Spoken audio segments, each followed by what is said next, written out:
Hey everyone, thanks for hopping on. Peter Bartell here at Pigskin PD on X is the handle. Appreciate everybody hopping in. Going to recap transfer portal comings, goings, the biggest names and where they've gone. There's so many that enter the portal nowadays, and I'm just like, I don't know 3/4 of these players. So I went through on three and tried to highlight the most prominent ones for us. So thank you again, everybody, for hopping on. I'm recording this live at Pigskin PD on X. Peter Bartell is my handle. I'm going to recap the biggest, like I said, comings and goings in the portal. Comment in the chat if you want as I'm going on here. I'm streaming this live on X and YouTube from the beach, obviously. Nice day. So figured I'd get out and record this one. Subscribe on the YouTube channel for sure. Like, comment, etc. This will be up live on YouTube as well. And if you're streaming on X, totally cool too. Good to see you here. Comment, like I said, in the section there. And if you'd like to comment in the notifications, I'll be trying to scroll that through too. Shout you out if you do as I'm going along here. So going to recap the portal. Like I said, if my thoughts are a bit disconnected, apologize. Usually do this record, edit, slice, dice, etc. I like to do some stuff live. Sometimes just to kind of interact more. Ashley, hotty toddy to you. Stealing, winning the portal again. Beach in the background. Yeah, for sure. Get you out here on that 90A. So that's Ashley's spot. You already know. Her and Bama back. So good stuff to you, Ashley. Good to see you, girl. That's my Christian sister. So awesome. I'll get into it. Some really telling stats here. And again, all this stuff is according to On3. That I pulled from, and everybody's got their own sources. They're going to be slightly different numbers, maybe projections, etc. But I just like to use On3. I think it's the best. Let me know in the chat if you'd like your preferred recruiting service or anything beyond transfer portal. But check out On3. They do have a really neat transfer portal niche. So you can view the top transfer portal folks. You can view it by date of who entered the portal. And you can also view the class rankings, like I insinuated with Ashley and Ole Miss. Surprise, surprise, Kiffin again towards the top. Mind you, I really, by the way, since this is kind of becoming, we have a pattern now. It's been a few years where this portal has been a thing to the extent that it has since the rule changes. Deion Sanders and Lane Kiffin honestly are leading the pack with this portal. Mike Elko's up there too at Texas A&M. It seems like it's very early on in this cycle. So to be fair, you're not going to get a ranking assessment.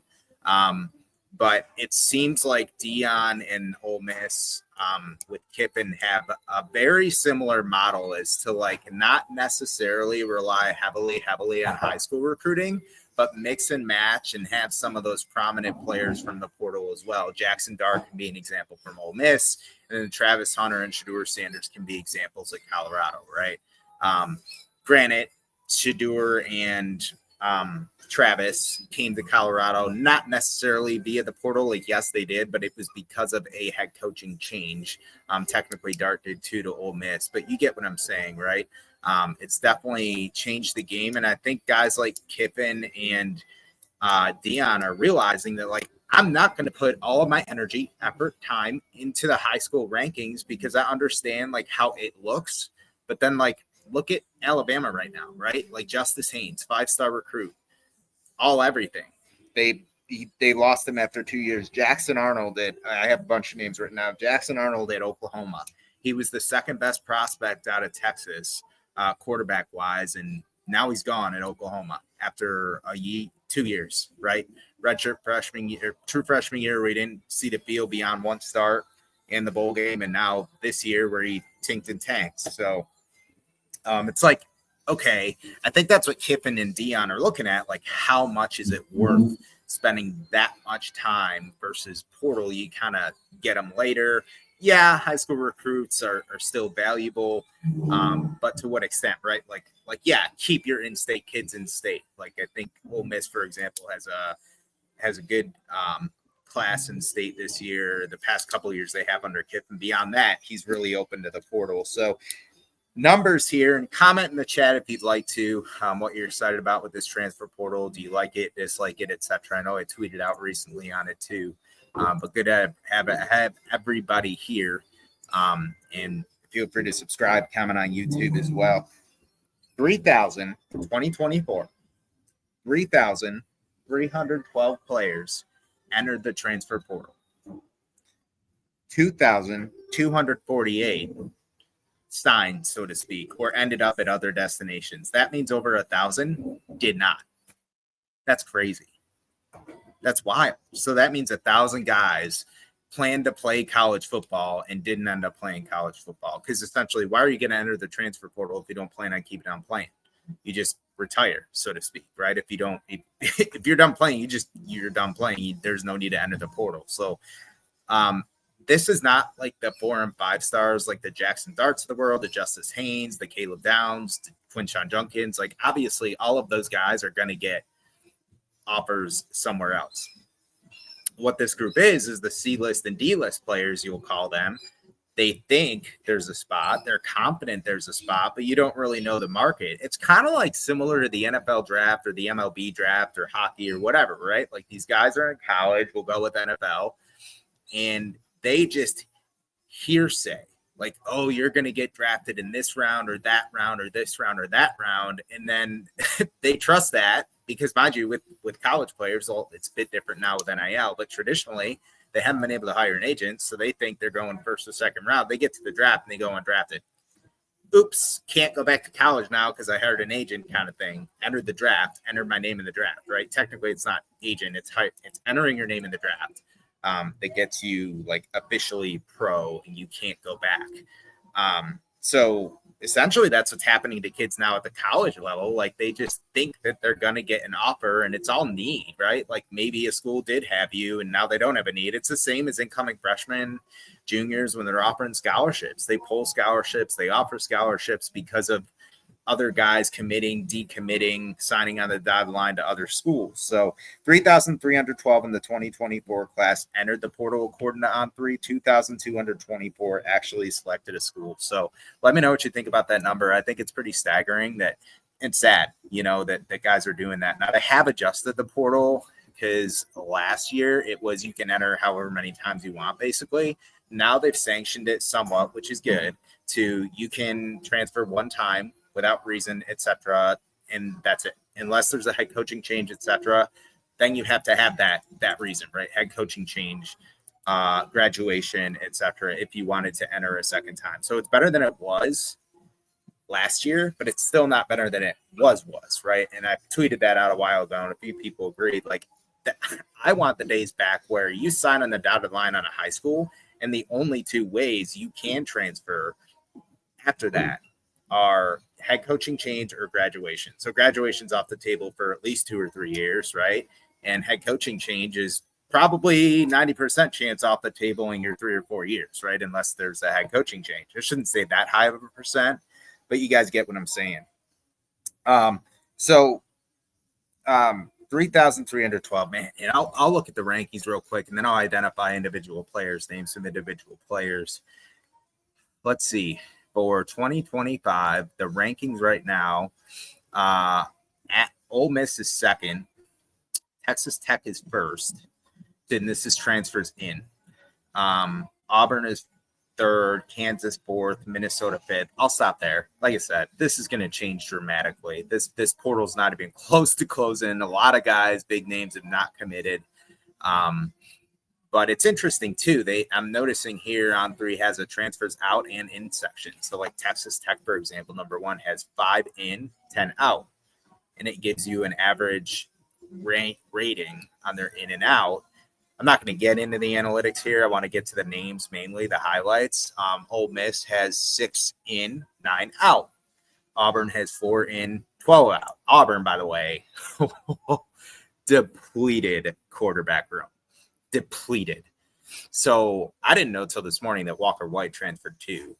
So I was behind on that, but I knew Holden Gerner transferred. Peyton Thorne lost the eligibility / graduation, and then Hank Brown transferred as well, right? Who is another backup who essentially followed Freeze from basically being committed at Liberty over to Auburn and didn't do well in his starts. So All three of those are out. And Walker White decides to transfer. So on the roster until very recently, when Jackson Arnold just committed from Oklahoma, was Deuce Knight, incoming freshman, who technically they didn't even have him until like 4 months before signing day when he flipped from Notre Dame, which presumed, considering he was basically an honorary season ticket holder going to every home game without officially verbally decommitting from Ohio State and committing to Auburn. But it's official. He's signing the dotted line. He'll be there. The thing is with Auburn, that's a true freshman. Like, I don't care if you're Bryce Underwood, Deuce Knight, like, you're going to be raw. You know what I mean? So they needed somebody to come in and be another body, at least in that quarterback room. They have Jackson Arnold, which is great. Second best quarterback recruit in the country, 5-star. Second best in the state of Texas. Went to Oklahoma, had, I think, like 12 TDs, 4 picks. They were stagnant on offense. They really couldn't get anything going. Michael Hawkins Jr., their true freshman, they kind of flipped and flopped, and it was really tough to get going there. But transfers over, and Freeze is basically hedging his bets on him, because if they go 5-7, 6-6 again in his third year, you'd be hard pressed to tell me Freeze deserves to stay in Auburn on the Plains. You know what I mean?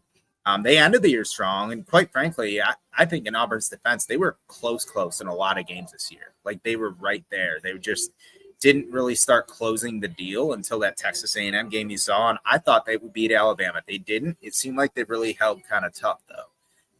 So that was, I think, good to see if you're an Auburn fan, hopefully for 2025, but TBD still, They have Perry Thompson back, Cam Coleman at receiver, Keldrick Falk. They have a bunch of players, so hopefully they turn it around. Yeah, Wayne, good to see you, man. Thanks for hopping in. Auburn was one game out from a bowl game. You're correct. I'm actually going to record another one later today. It won't be live, but on bowl games, so check it out on YouTube. It's wild that 6-6 can make a bowl game now. You know what I mean? I mean, Wayne's a Memphis alum. Check him out. He played in the band there too. Pretty cool. But Memphis is one of those teams, Wayne, right? Like, you could go 9-3 back in the day, as we know, and not make a bowl game. You couldn't make the Liberty Bowl because there wasn't 40. I did the stats a few years ago. There was 40-something bowl games in 2022, I think, and there was 19, I think I saw in 1990. So you could be a group of 5 and legitimately not make a bowl game, like an Army, a Memphis, etc., and have a great year and be left out. Now you're 9-3. You're easily going bowling. 6-6 was bowling. So anyways, let's get into the bigger names here. Appreciate everybody hopping on. If you have any thoughts on the portal, names you'd like to see at your school, you're disappointed that left your school, etc., feel free to comment in the chat.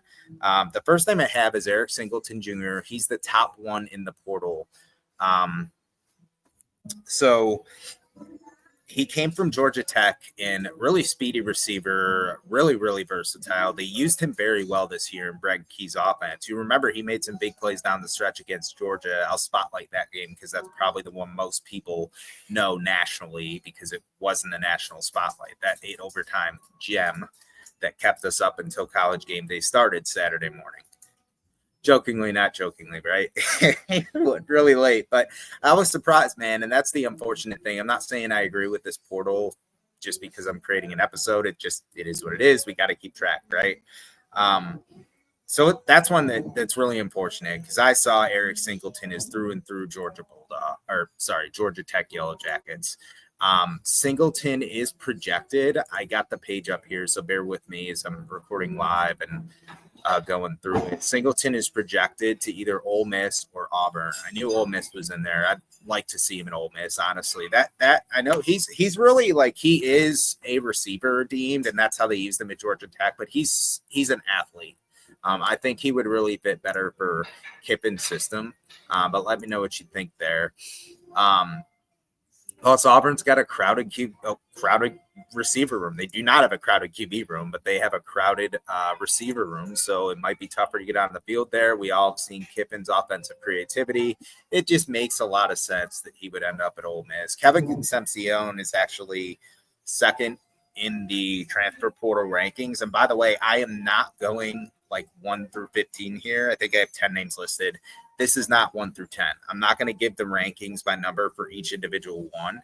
I'm just spotlighting the top players. All are within the top 30, 35, according to On3. So we can say that safely. But Kevin Concepcion has played receiver at NC State the last 2 years, had a standout freshman year, and then the team as a whole just kind of backtracked in his sophomore year until they started playing that true freshman QB. It seemed to kind of turn around somewhat, but Concepcion's built his brand, built his value pretty significantly at this point. Bama is, it says 52% favor Bama, 46% favor Colorado. I think either place would be cool for him. I'm not here to nitpick like what I think and analyze like that, who would be a better system for guys. I'm just here to tell you, hey, he's entered.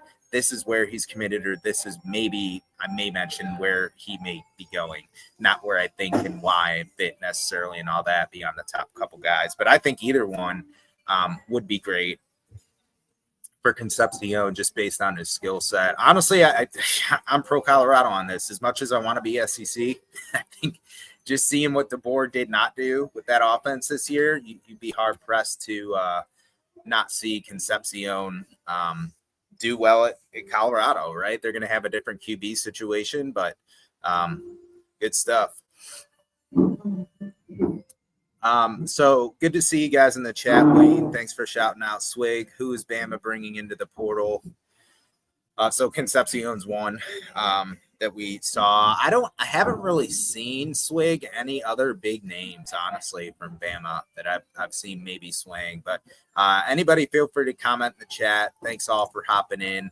I'm gonna check the Twitter notifications real quick because I think one comment just came through, and if you do comment, I'll shout you out. So feel free for listening in.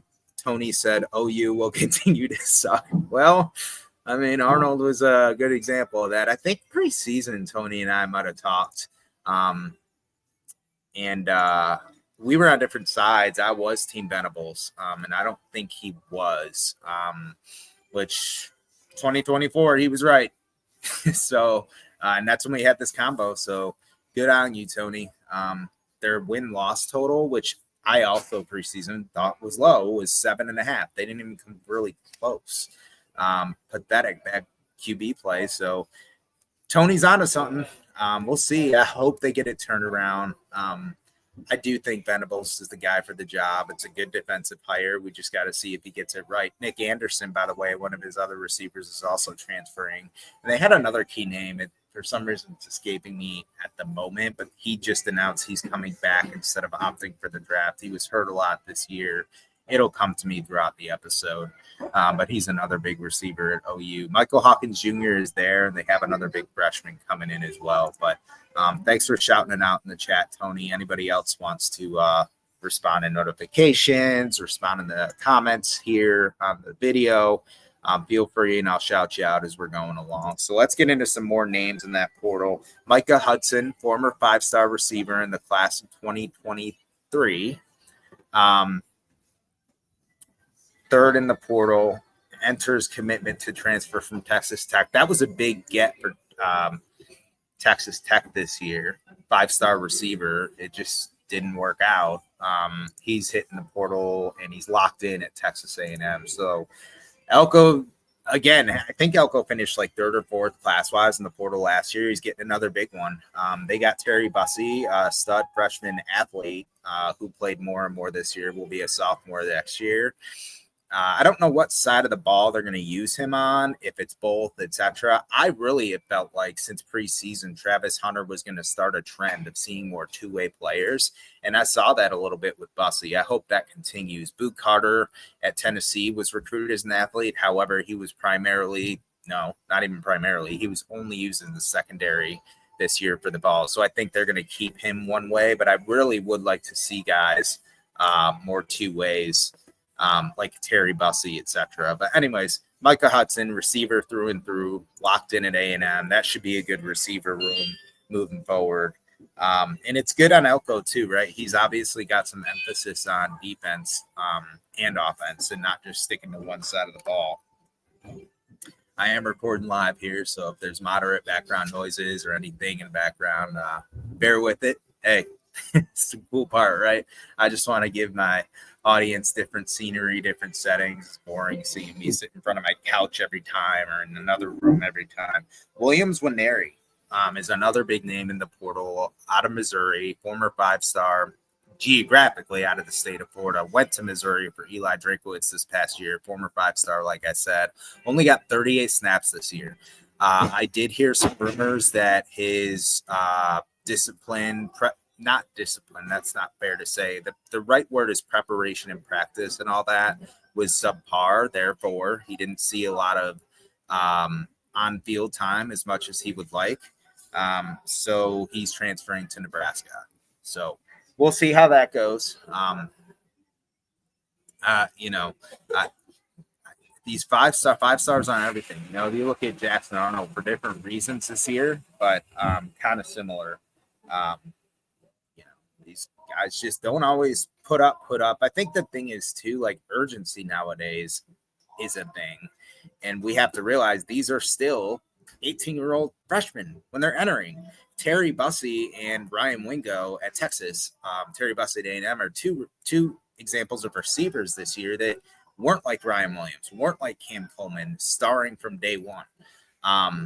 They took time. Like, they didn't really start thriving until the second half of the year. You know what I mean? So Winery's another guy that maybe he will bust out at Nebraska, but he's going up there to play for Matt Rule. With Winery, when I saw that, I said, man, good for Drinkwitz. But the question was, could Drink do what he did last year? The answer ended up being no. They still had a good year. I think they had 8 wins. But it wasn't to the level of what they did last year, right, where they capped it with a Cotton Bowl victory over Ohio State, 11-win season. So looked at that and I said, gosh, if you're Winery, you're not even getting on the field for whatever the reason, and you're looking at the stands, and it's like, it's not a knock on Missouri, but if I'm that kid, knowing what I could go to with as high of a ranking as I had, as heavily recruited as I was, and remembering just a year ago, I'm going into all these big-time high school stadiums on official visits. Like, I am lauded and praised, you know what I mean? And I'm seeing stadiums of 80, 90,000 plus. And then now I commit to Missouri to play for Eli Drinkwitz, who, like, we're not in practice every day. We don't know. But from what we see on the field with Drink, like, he's a loose guy. He's not a Kirby Smart, Nick Saban disciplinarian type. You know what I mean? Like, I would even compare him loose to even to Lane Kiffin, who I think is a loose coach, relatively speaking. But Drink he's Drink, man. I mean, he's unique, so maybe Winery with that combination just didn't get that vibe. And then you're standing on the sideline, and I mean, it's Missouri. It's not a stadium that's going to look like Auburn or A&M or Texas or Bama, like any of these other schools that you could have went to, Nebraska even, selling out games, right? Like, where you have that vibrant energy, like it's more of a traditional football powerhouse, even if it's not a blue blood. And maybe that's part of it. He saw, like, look, this is my chance to jump. Like, I am worth my 5 stars. I think I am. I want to be in an environment that kind of feels like that. Not that Missouri's not in the best place it's been since Gary Pinkel, but you kind of know what I'm saying. Maybe he felt that. And I do think Mizzou's going to have another great season this coming year. Eli Drinkwitz has really turned that around. I was questioning it. I was wrong. After 3 years, I thought, well, he's about out. And he turned that around real quick. Princely Princely just graduated from Ole Miss. Prince Will Unanmi-Ellen spent the freshman year at Nebraska. I think his dad played there. So there was a loyalty thing there. I could be wrong. But anyways, he's now transferring to Ole Miss, which is interesting. You got to think that Princely obviously had a good experience and liked his time playing under Kiffin, Pete Golding, and the Ole Miss Rebs. So he's convinced his brother to now go there, who is a sophomore. So he'll be going there. But good stuff. Comment in the chat, by the way, if you'd like to. Wayne said, hopefully Arkansas will have a good recruiting. Or fans will be in the portal to Arkansas State. Yeah, Wayne. And actually, we were on a space recently with one who pretty much said that. Like, she had moved her family to Fayetteville to experience Arkansas sports in general, not just football, but I think football is a great example. You point out, Wayne, like, it ain't it right now. You know what I mean? Now, on the defensive, Petrino didn't get things going year one typically any place he was. And I know he's only the OC, but he controls that whole offense. I'm wondering, with Taylor Green back at quarterback especially, if that just flips on its head and they win 9 or 10 games this coming year, because that offense is so high-powered. And they do have a good DC as well that surprised some people this year. So I think they did just enough for Pittman to keep his job. It's 6-6, but I do see them really improving this year. Year two under Taylor Green is, I can see it really turning. It's just familiarity with that Petrino offense, honestly, on that side of the ball. I think it'll do good. They did lose Luke Haas, though. That's one on the list, so I'll just skip to that. Luke Haas is going to Ole Miss. Imagine that, stealing all these Arkansas players. So congrats, Ashley, if you're still on. But, yeah, I mean, Luke Haas was a big-time tight end recruit. I think he was a 5-star out of the state of Oklahoma in 2023, and this was his second year in Fayetteville. And he's been hurt a little bit, but his numbers went down regardless sophomore year compared to freshman year, and he missed games freshman year. So I don't know. I was bummed about that one because I'm a fan of Luke Haas, and I really wanted to see him thrive in that Petrino scheme. But here we sit. The portal is portaling, right? So that's another guy like Stephen Willis on Locked On. He made a great statement. I'm sure he's not the only one that said it. This is just where I heard it. We're rooting for laundry. You're no longer rooting for the name on the back of the jersey. Quinshon Judkins at Ohio State. He was there for 2 years, led the SEC in rushing his freshman year. Had a great year his sophomore year. Rocket Sanders was right with Quinshon, neck and neck Rocket sophomore year, right? And he just transfers to South Carolina. Like, you just have it in your mind when these guys go there, get good, like Quinshon, like Rocket, they're going to be there forever. It's not the case. Hence Steven's point. You're rooting for laundry. It's super unfortunate, but it is what it is. Comment in the chat if you'd like. Let me know what you think about these portal acquisitions that we're going through. Wayne said, beautiful country in Northwest Arkansas, especially Bella Vista. Never been there, but I'll take your word for it. Thanks, Wayne. Let me look at the comments on Twitter here and see if we got any that came through. If you have anything to say, let me know. I'll shout you out. Let's see here. Nothing in the chat, so we'll keep going with it here. Nick Anderson, big receiver I mentioned at the top of the episode from Oklahoma. He's now considering A&M or LSU. Barian Brown, receiver at Kentucky, and I believe Dane Key transferred too. I didn't have him on my list, but that's a 1-2 punch there. Barian Brown has committed to LSU, according to my notes. So that's a big get for LSU. Hopefully he looks the part. I think CJ Daniels, receiver, just transferred out.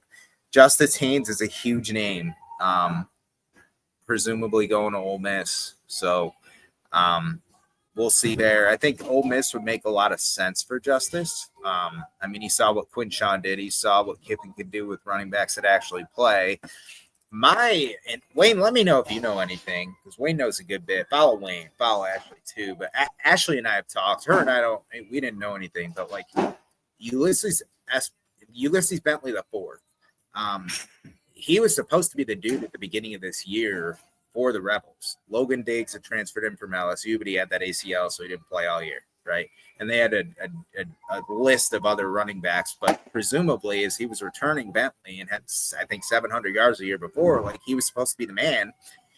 And it's not that he didn't play. Like, he played super sparingly at running back to the point where they were using former walk-ons ahead of him, but he played on special teams. Like, he was returning kickoffs. So we're looking at this like, okay, he's playing. Like, if he wasn't healthy, you wouldn't be using him at kickoffs. So maybe it was a case of like, for him, he only could play very limited, but he still wanted to play. Or maybe he was, had off-field problems or for some reason, Kiffin wasn't using him at running back. But nonetheless, Justice Haynes is going into Ole Miss. That would have been my only concern if I were Justice, like looking at the guy that was supposed to be the guy who ended up not being the guy this year for the most part for Ole Miss until later in the season where it seemed like, well, we have no choice. And he played in the Egg Bowl and he played well. Imagine that. That's what Ole Miss were calling Ole Miss fans were calling for Bentley the full year. But anyways, I'm excited to see Haynes. You remember that when he came out of high school 2 years ago, I think it was class 2023 to Bama, that quick beat that he had in those cone drills. It was on social media release. So wow. And he didn't really get much playing time freshman year 2023 when they lost to Michigan in the college football playoff semi. But when he got playing time, he did really well. And if you remember, Saban bottled him up until the second half of that Michigan game and then unleashed him. And Michigan couldn't stop him. And I said, wow, this is the next guy. He's potential Heisman. He was one of my Heisman dark horses for the season, like picks this year. That didn't happen. This is what I was saying at the beginning of the episode. Kalen just seems to have misused some guys. He's one of them. Jackson Arnold, I mentioned to Auburn. That's huge for Auburn at this point. I know Caden Salter was talked before. That seems to not be happening. That was talked about last year, and it's not happening. And now it seems to not be happening this year. Connor Wegman's off the table as he's going to Houston, which that's another big time one I actually didn't have on the list. Connor Wegman, former Texas A&M quarterback to Houston. But Malik Murphy too. He's another QB that was rumored maybe to Auburn. On 3 still has him 100% going to Auburn. But this, mind you, this was before Jackson Arnold committed to Auburn. So now, I mean, that's 2 transfer portal wise A-list quarterbacks for different reasons. Malik had a great year at Duke. Jackson Arnold is honestly arguably still living off of his high school prowess, right, in recruiting and his ranking and his status and his prestige. Nonetheless, they're 2 A-list recruits from this year's portal. Well, you got one in Jackson, so I'd be hard-pressed to find Malik and Jackson both going there, especially when you have an outside shot of Deuce Knight taking, being in that competition as a 3-way battle as a true freshman. I doubt Deuce Knight will be to that point yet. That's presumably why Hugh Freeze got Jackson Arnold. Also, you need depth. They have one guy on the roster right now at quarterback before Arnold just committed out of the portal, and that's freshman Deuce Knight. Like, they had a mass exodus, which is crazy. So, Malik Murphy, I don't know where he's going to. I mean, as a Cuse fan, I'd love to see him at Cuse. We're still without one, and we saw what Fran Brown, our head coach, did with Kyle McCord. I shouldn't say we're without one. We have Jakari Williams, who's a big time recruit out of high school. He's going to be a sophomore. He's a 3-star, but you kind of want that bridge guy, right? That's what Freeze is trying to do with Deuce Knight. So we'll see where Malik Murphy goes. I mean, he's probably one of the hottest quarterback names still on the table. He is one of the hottest ones. Miller Moss was a hot name on the table from USC. Transfers away from Lincoln Riley, the supposed quarterback guru, like Cliff Kingsbury, who I'm also not sold on, and he transfers away. I don't know what that means. No, I really do. It means Lincoln Riley's a fraud. You're welcome, OU. He lived off coattails of Bob Stoops at OU, and he's living off the name at USC and Caleb Williams following him and just taking that team on his back. And now you're a few years removed from that, and you're seeing Lincoln being Lincoln. Again, you're welcome, OU. That's just how I feel. I don't think he's the man, and I think if you're Miller Moss, like, this is your quarterback beyond offense, right? Quarterback is supposedly Lincoln's niche, but your niche is transferring away to Louisville. That's who he decided to transfer. It's no knock on Brom in Louisville, but it's Louisville. Like, USC is the blue blood of the West, basically, or one of. So theoretically, especially if you have a quarterback guru, an offensive guru in town, and Lincoln Riley, wouldn't you stay? Your answer is yes, rhetorically, but obviously not. So Wayne said South Carolina is the better USC. Definitely agree. The real USC. Spurs up. We actually I just saw a tweet about Lenora Sellers, Wayne, and all being Heisman conversation or being in New York end of next year. I'll say it right now. I always have preseason picks for Heisman. I've done it the past few years. He's my preseason this going into this year. I saw enough of what I needed to see. Basically, from that Bama game on, you really saw him take off. I mean, against Clemson, he made their best defensive players look like they were standing in mud. And he just looked like Cam Newton, like Tim Tebow, like out there, just taking over a game because he knew he could. When the lights were on, he Steph Curry'd it. He Michael Jordan'd it. He just knew that on that drive against Clemson, I mean, that was just fantastic. So, by the way, just aside, I think the last two that I had were I had Jalen Milroe this past year. That didn't happen. I like to be honest. I'm not going to say, oh, I thought like Travis Hunter would win it. No, I didn't think Travis Hunter would be a finalist. I wouldn't even put Travis Hunter in my top 10. Ashton Genty, I didn't put in my top 10. I just like to be honest. 2 years ago, I had Jordan Travis winning it. I said 2 years ago, Jordan Travis or Jaden Daniels. But Jordan Travis was my preseason. Absolutely. Jaden, I thought would finish as a finalist. But anyways, those are some of the biggest names in the transfer portal, like I said, right now that have either committed or are presumably going to get a spot somewhere. But remember, they say over 1,000 players per year enter the portal and do not get a home. And last year's numbers, according to On3, that's what I'm going with. 3,312 players in 2024 entered, 2,248 signed. That means nearly 1,000 did not get a team. That's sad, right? Like, let's say you're a player in North Texas. You're sad. You got a scholarship. They can't rescind it as long as your GPA's up, as long as you're, in good standing discipline-wise. You're not breaking the law or the rules or anything. And then you opt to transfer. Your responsibility. You transfer, which I'm sure was some instances. And then you just think you have a spot and you don't have a spot anywhere. So let me know what you guys think, who you're excited about seeing in the portal, committed to your team, etc. But I appreciate everybody hopping on, and everybody have a good rest of your day.